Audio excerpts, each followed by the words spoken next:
uma numa avaliação psicológica clínica, né? Do psicólogo clínico que está ali no consultório com o seu paciente, né?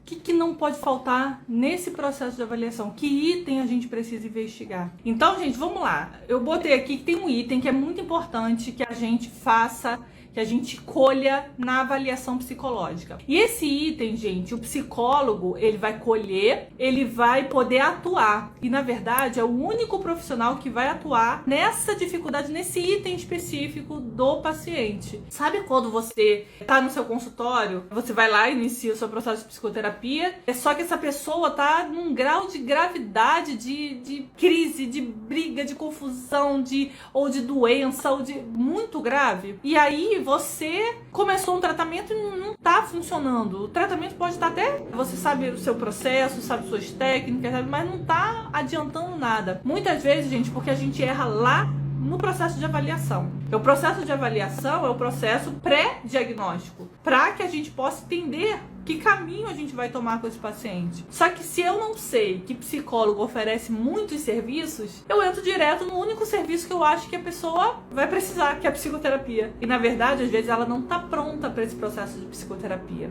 Esse, na verdade, é o ponto principal, né, que a gente tem que avaliar pra gente ajudar esse paciente, de fato, no serviço que a gente precisa prestar para ele, seja psicoterapia ou outros serviços. Então, o ponto principal que a gente tem que entender é se essa pessoa está pronta para o processo. Então, lá no processo de avaliação, eu vou avaliar se meu paciente está pronto para o processo de psicoterapia ou não. E por que isso, gente? Isso é baseado teoricamente, tá, gente? Tem um teórico, humanista, inclusive, que ele fala sobre... Ele tem uma teoria sobre isso. E as outras abordagens, elas também acolheram essa teoria. Tanto as humanistas quanto a analítica, todas as abordagens. As abordagens clínicas, né? Porque existe a teoria da abordagem e existe a prática daquela abordagem. São duas coisas diferentes, né? A prática de todas as abordagens acolheram esse item importante no processo de avaliação. Só que quando você é só um terapeuta, só um psicoterapeuta, nem é psicólogo, você também vai avaliar isso. Só que você não vai...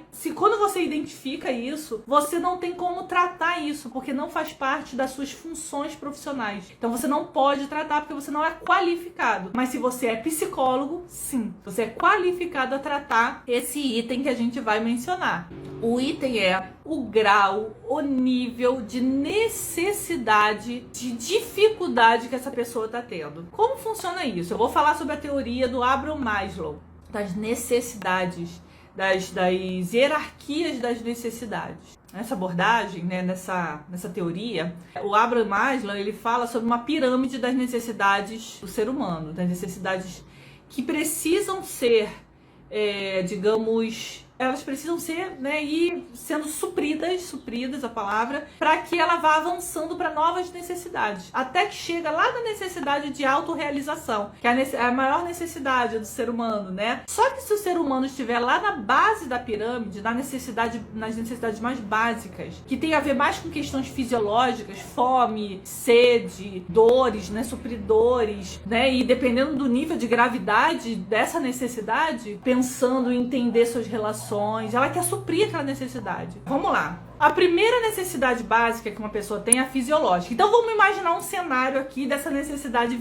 fisiológica. Imagina um morador de rua. Vou logo no extremo, tá, gente? Das necessidades. Imagina um morador de rua que ele não tem onde morar, não tem nada, mas ele tá passando fome a tal nível que o estômago dele corrói, dói, ele sente dor de cabeça, ele sente tontura, tudo que ele quer é comida. E o que ele consegue na rua, ele não tá conseguindo suprir isso, então, ou seja, as pessoas onde ele vive, as pessoas não se aproximam, então é uma necessidade super básica. Vamos raciocinar. Você acha que essa pessoa, ela está ao nível de pensar em sua personalidade, em quais são os seus sonhos? Ela não tá, porque ela tá sofrendo, ela tá adoecida, então tá levando ela a um sofrimento fisiológico. Agora imagina a situação que acontece com ela. Acontece que ela andando na rua, né, com dores, sofrendo e tudo mais, ela passa no local onde abriu um centro de apoio social.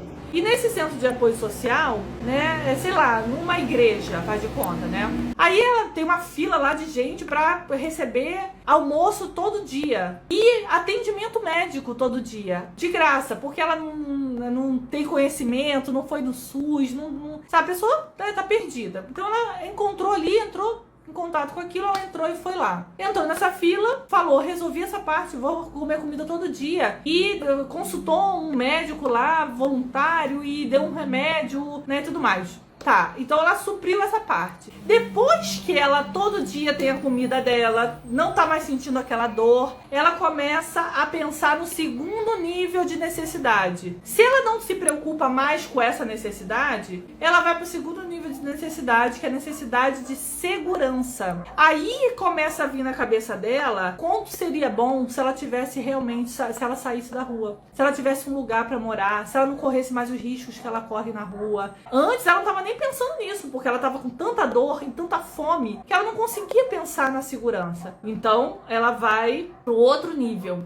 Aí faz de conta, olha só que coisa esplêndida que seria, né? Faz de conta que lá nessa igreja eles estão precisando de caseiro pra cuidar ali, né? Fazer os serviços gerais, e tem uma casinha lá pro caseiro ficar, né? Pra cuidar da igreja ali, fazer tipo uma segurança da igreja. E ele se inscreve. E ele nesse todo dia indo pra almoçar na igreja, ele conhece uma pessoa que trabalha lá na igreja e conversou com essa pessoa, contou a história dele, por que ele foi pra rua, e a pessoa gostou dele e tudo mais. E ele foi lá pedir, fala, poxa, eu queria essa vaga ia ser muito importante pra mim, seria uma oportunidade de eu sair das ruas e tudo mais. Então ele consegue essa vaga.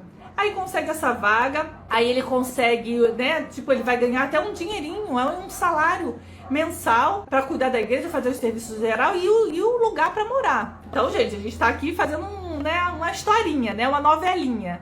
Não é realidade isso, mas uma novelinha só pra gente entender a hierarquia. Aí a pessoa conseguiu esse lugar pra morar, então ela não se preocupa mais com comida, nem com segurança. Que tipo de necessidade uma pessoa que tem comida, tem casa, tem um saláriozinho, começa a pensar? Vamos pensar aqui, que tipo de necessidade começa a aparecer para essa pessoa? Essa é a lógica da teoria da pirâmide das necessidades, né? Ela começa a pensar em questões sociais, apoio social, né? Ou seja, vínculo social, família, amizade, comunidade. Então ela começa a querer ser pertencente, né? Então esse rapaz que morava na rua e tudo mais, agora, né, não passa mais fome, pode ir no médico, né? Não tem onde morar. Ela começa a pensar, ele começa a pensar, poxa, seria bom se eu tivesse uma companheira, eu gostaria de ter filhos. Ele começa a ter novas necessidades. E aí ele começa a pensar, né? Eu vou começar a frequentar a igreja, né? Aí ele conversando com o rapaz lá que ele conhece, pô, vem frequentar a igreja, vai fazer parte da nossa comunidade aqui. E ele começa, né? Uma nova necessidade que ele precisa suprir. Então ele começa, tudo mais, e ele começa a paquerar, né, uma irmã lá da igreja, e ele começa a namorar com ela e pede em casamento, todo aquele processo, e se casam, né, tem filho, ou seja, é a novelinha acontecendo. E aí, que tipo de necessidade uma pessoa que vivencia uma vida com segurança, com questões fisiológicas podendo ser supridas, né? Porque questões fisiológicas sempre vão aparecendo, né? A gente envelhece, isso, né? Então, podendo ser supridas, a gente pode ter acesso a médico, tudo mais, né? Tem uma família, né? Família nos seus altos e baixos, né? Mas tem uma família. Que tipo de coisa a pessoa está acima desse tipo de necessidade, né? Tá mais, né? Tá subindo na hierarquia.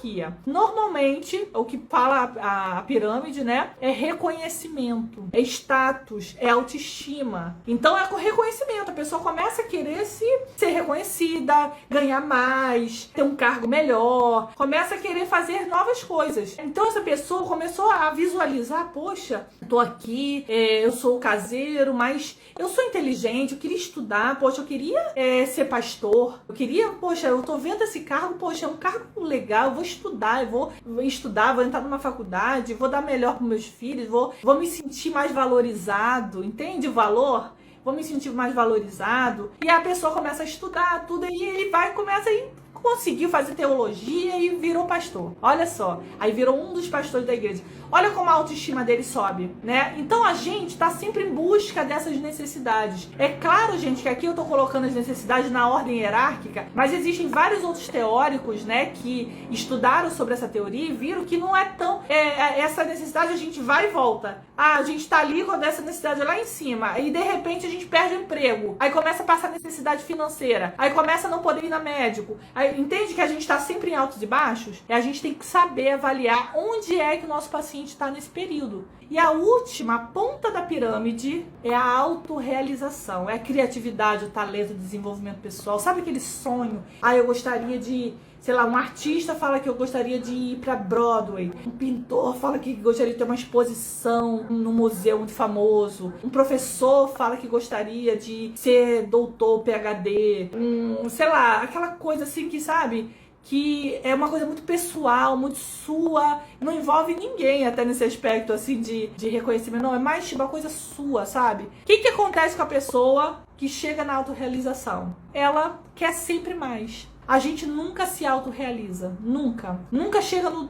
Ah, agora acabou e tudo mais. Porque quando isso acontece, né, às vezes a pessoa fala, não, eu sou satisfeito com o que eu tenho, porque você ainda tá usufruindo. Você tá usufruindo aqui ainda daquilo, aquilo tá sendo uma novidade pra você ainda, você tá ainda, né? Então esse efeito é muito individual também. Mas quando a pessoa se acostuma com esse efeito, ela necessita desejar mais. Ela necessita pra viver. Ela necessita de um sentido da vida o tempo todo. Pra que a gente vá, que a gente amadureça, que a gente cresça, que a gente se desenvolva. Isso faz parte do processo até o fim da vida. Até o fim da vida. Então, esse processo nunca acaba. Então, ela vai estar sempre assim...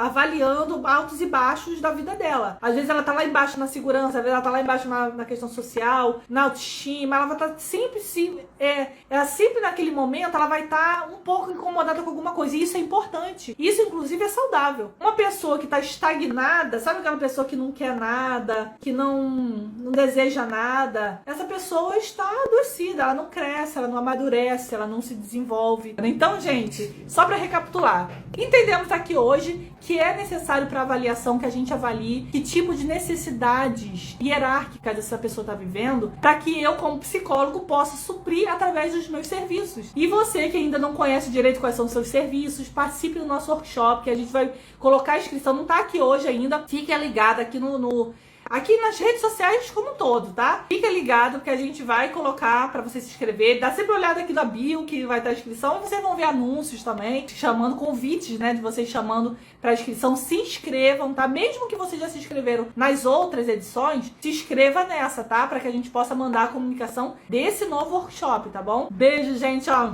Até semana que vem, tá? E fiquem ligados aí que a gente vai abrir inscrição, tá? Do nosso workshop gratuito. Tchau, tchau, gente.